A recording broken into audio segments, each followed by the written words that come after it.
Alright, picture this. It's the dead of winter. You're shivering under a pile of blankets, and your mom's hovering over you, worried you might have a fever. She reaches for a thermometer, that trusty little device we all know so well. But have you ever stopped to wonder, why are there so many different types of thermometers? Seriously, it's not just one kind.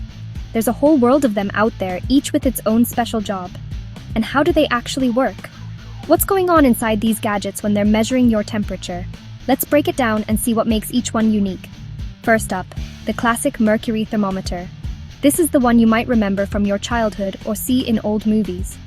This old-school device uses liquid mercury sealed in a narrow glass tube. The mercury is silvery and shiny, and it's super sensitive to heat. When you pop it under your tongue or tuck it under your arm, the mercury inside expands as it absorbs your body heat and rises up the scale. It's a simple but clever bit of science that's been around for over a century. But heads up, mercury is toxic. If you accidentally break one, those little silver beads are actually dangerous. Mercury can be harmful to your health and the environment, so you have to be super careful. That's why these are being phased out in favor of safer alternatives. Many places have even banned them, and you'll see people disposing of them properly to avoid any risk. Now, meet the digital thermometer.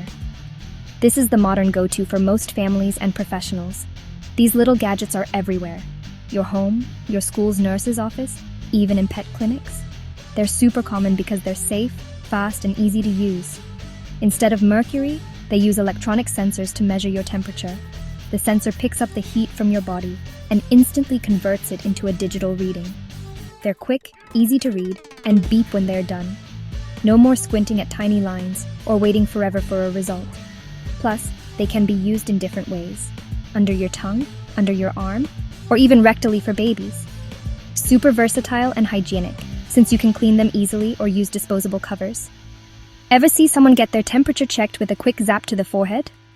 That's the infrared thermometer, and it's become really popular, especially during health emergencies. These use infrared sensors to pick up the heat your body emits.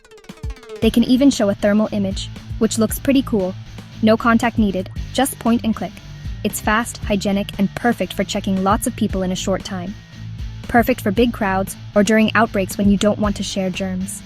You'll see these at airports, schools, and public events.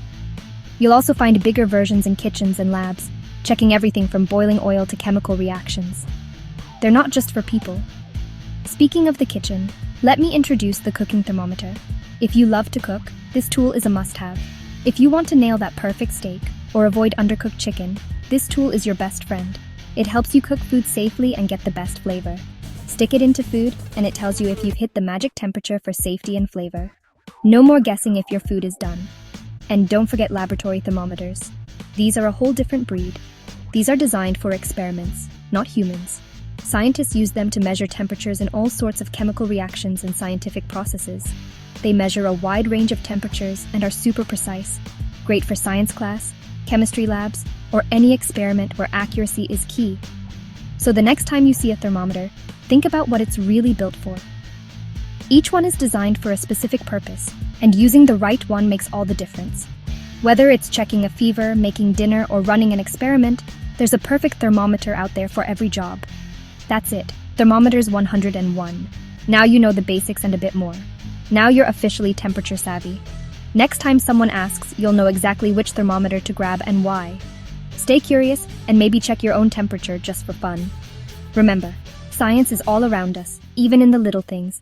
Catch you next time.